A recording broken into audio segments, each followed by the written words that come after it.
Good afternoon प्यारे बच्चों। मैं आज पुनः राष्ट्रकवि मैथिली शरण गुप्त जी द्वारा विरचित साकेत महाकाव्य के 9वें सर्ग से संकलित गीतों में से तीसरा गीत लेकर प्रस्तुत हूँ। सर्वप्रथम मैं इस गीत का पाठ करूँगा, इसके बाद उसमें आए हुए कठिन शब्दों के अर्थ को समझाते हुए उसकी व्याख्या करूँगा। तत्पश्चात पद्यांश पर आधारित 5 प्रश्न आपको दिए जाएंगे, जिनका उत्तर आपको लिखकर व्हाट्सएप करना है, भेजना है। आए हम लोग गीत पर। तीसरा गीत। मुझे फूल मत मारो,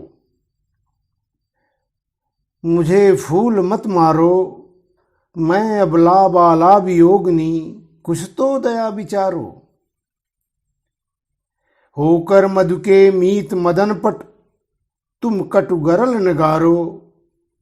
मुझे विकलता तुम्हें विफलता, ठहरो श्रम परिहारो।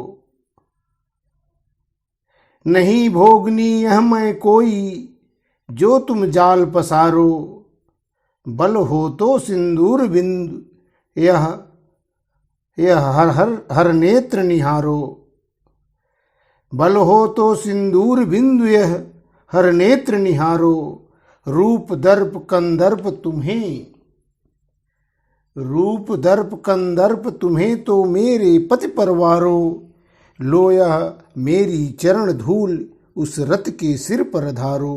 मुझे फूल मत मारो।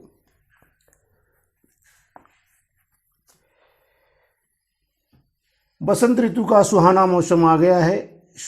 इससे पहले आप लोगों ने शरद ऋतु, तत्पश्चात शिशिर ऋतु, दोनों ऋतुओं में उर्मिला की विरह व्यथा का वर्णन आपने पढ़ा। अब तीसरे गीत में तीसरे ऋतु बसंत ऋतु का वर्णन है। बसंत ऋतु का सुहावना समय आ गया है। चारों ओर खिले हुए फूल अपने रंग रूप से अपूर्व मादकता बिखेर रहे हैं। प्रकृति जैसे दुल्हन की तरह सजी हुई है, परंतु ऐसे सुंदर वातावरण में विरहिणी उर्मिला को बसंत ऋतु का विकास और फूलों का रंग रूप कष्टकारी प्रतीत होता है। अर्थात जब परिस्थितियां अपने अनुकूल होती हैं तो वस्तुएं जो है प्रिय लगने लगती हैं, वही वस्तुएं परिस्थितियां जब विपरीत होती हैं तो वही वस्तुएं कष्टकारी प्रतीत होती हैं। तो संयोग की घड़ी में बसंत ऋतु बड़ी प्रिय लगती है, लेकिन विरह की स्थिति में वही बसंत ऋतु काटने को दौड़ती है, कष्टकारी प्रतीत होती है। मुझे फूल मत मारो, मैं अबला बाला वियोगनी, कुछ तो दया विचारो। उर्मिला काम व्यथित होने पर कामदेव से प्रार्थना करती हुई कहती है कि हे कामदेव, प्रार्थना कर रही है उर्मिला कामदेव से कि हे कामदेव, तुम मुझे अपने पुष्प बाणों से घायल मत करो। आप लोग जानते हैं कि कामदेव के बाण पुष्प के बाण हैं, और रामचरितमानस के प्रसंग में, रामायण के प्रसंग में भगवान शिव की जब लोग आराधना करते हैं और भगवान शिव से संतानोत्पत्ति के लिए लोग कामदेव को प्रेरित करके उनके पास भेजते हैं, तो कामदेव पर क्रोधित होकर के भगवान शिव जो है अपना तीसरा नेत्र खोल देते हैं और कामदेव भस्म हो जाता है। तब से लेकर अब तक कामदेव अनंग होते हुए भी, उसे एक नाम रखा गया अनंग। अनंग रहते हुए भी वह सभी के विचारों में, भावों में इस तरह से रमा हुआ है और लोगों को उसी प्रकार से वह भावनाओं के माध्यम से व्यथित करता रहता है। तो उर्मिला काम व्यथित होने पर कामदेव से प्रार्थना कर रही है कि हे कामदेव, तुम मुझे अपने पुष्प बाणों से घायल मत करो, मुझे फूल मत मारो, फूलों के बाणों की वर्षा मुझ पर मत करो, क्यों मैं अबला बाला वियोगिनी, कुछ तो दया विचारो। बाणों की वर्षा शत्रुओं पर की जाती है, और शत्रु भी जब समान शक्ति का हो, और चूंकि उर्मिला कह रही है कि मैं तुम्हारे समक्ष किसी भी प्रकार से तुम्हारे बाणों की योग्य नहीं हूं। क्यों नहीं हूं? क्यों? मैं अबला बाला वियोगिनी, कुछ तो दया विचारो। एक तो मैं अबला हूं, अबला माने बलहीन, नारियों के लिए शक्तिहीन, स्त्रियों के लिए एक शब्द प्रचलित है अबला। तो एक तो मैं अबला हूं अर्थात शक्तिहीन नारी हूं, बाला दूसरे मैं युवती हूं, और तीसरे वियोगिनी विरहिणी, मेरा प्रीतम मुझसे दूर है।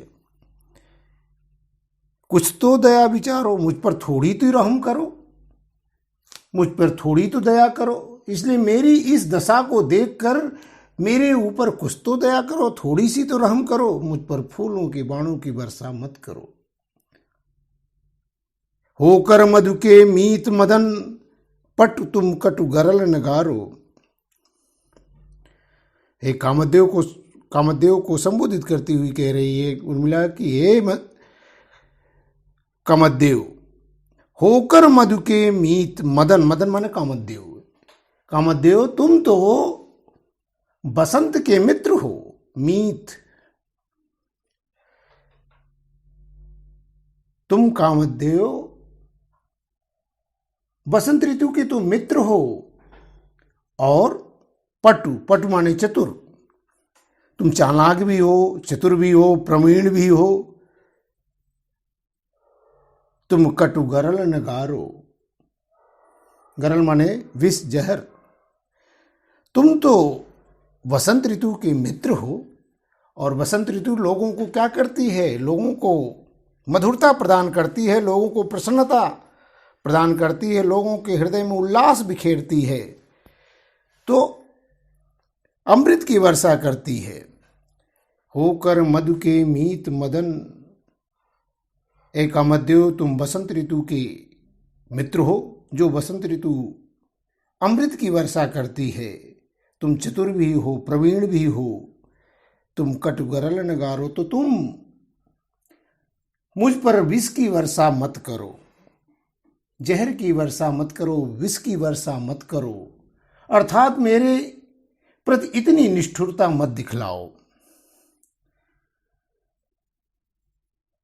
हे कामदेव, तुम्हारा काम, तुम तो लोगों की हितैषी हो, लोगों के मित्र हो, लोगों में जो है उल्लास बिखेरते हो, उल्लास फैलाते हो, उल्लास प्रसन्नता बिखेरते रहते हो, तो मुझ अबला पर जो है जहर की वर्षा मत करो, अर्थात मेरे प्रति इतनी निष्ठुरता मत दिखाओ, मुझ पर पुष्प के बाणों की वर्षा मत करो। क्यों? मुझे विकलता तुम्हें विफलता, ठहरो श्रम परिहारो। क्योंकि तुम्हारे पुष्प बाणों के प्रहार से मेरा मन व्याकुल हो जाता है, और मुझे विकलता, मेरा मन अत्यंत व्याकुल हो जाता है, विह्वल हो जाता है, और तुम्हें विफलता, और तुम्हें असफलता ही मिलती है, अर्थात तुम्हें भी कोई सब मुझ पर बाणों की वर्षा करके तुम्हें भी अपने मकसद में, अपने उद्देश्य में भी सफलता प्राप्त नहीं होती, तुम्हें असफलता प्राप्त होती है। तुम मुझे विचलित करने के लिए कह रहे हैं ठहरो श्रम परिहारो। ठहरो माने रुको, हे कामदेव रुक जाओ, ठहरो, श्रम परिहारो। तुम मुझे विचलित करने के लिए बहुत परिश्रम कर चुके हो, बहुत थक चुके हो, इसलिए श्रम परिहारो, इसलिए अब विश्राम करो, अपनी थकान को दूर कर लो। भाव यह है कि लाख प्रयत्न करने पर भी तुम मुझे अपने व्रत और संयम से न डिगा सकोगे। चाहे तुम मुझे कितना भी दुख क्यों न दे दो, लेकिन तुम मुझे अपने मार्ग से, मेरे व्रत से, मेरे संयम से मुझे डिगा न सकोगे और तुमको बार बार असफलता ही हाथ लगेगी। नहीं भोगनी यह मैं कोई, जो तुम जाल पसारो, बल हो तो सिंदूर बिंदु, यह हर नेत्र निहारो। उर्मिला कामदेव को चेतावनी देती हुई कह रही है कि मैं भोग विलास की इच्छा रखने वाली कोई विलासनी नारी नहीं हूं। अकेली पाकर के तुम मुझे जो ये जाल फैला रहे हो मुझ पर, ये तुम्हारे जो है तुम्हारा उद्देश्य सफल नहीं हो सकता है। नहीं भोगनी यह मैं कोई, जो तुम जाल पसारो। कोई मैं है कामदेव, मैं भोग विलास की इच्छा रखने वाली दुराचारणी अन्य स्त्रियों की भांति भोग विलास की इच्छा रखने वाली मैं कोई नारी नहीं हूं, कोई स्त्री, साधारण स्त्री नहीं हूं, विलासनी नारी नहीं हूं जो भोग विलास की इच्छा रखती है, जिसके कदम डगमगा जाते हैं। मैं ऐसे भोग विलास की इच्छा रखने वाली कोई नारी नहीं हूं जिसे अपने जाल में फंसाने के लिए तुमने इतना सारा प्रपंच कर रखा है, जो तुमने जाल फैला रखा है, सारा षड्यंत्र रचा रखा है।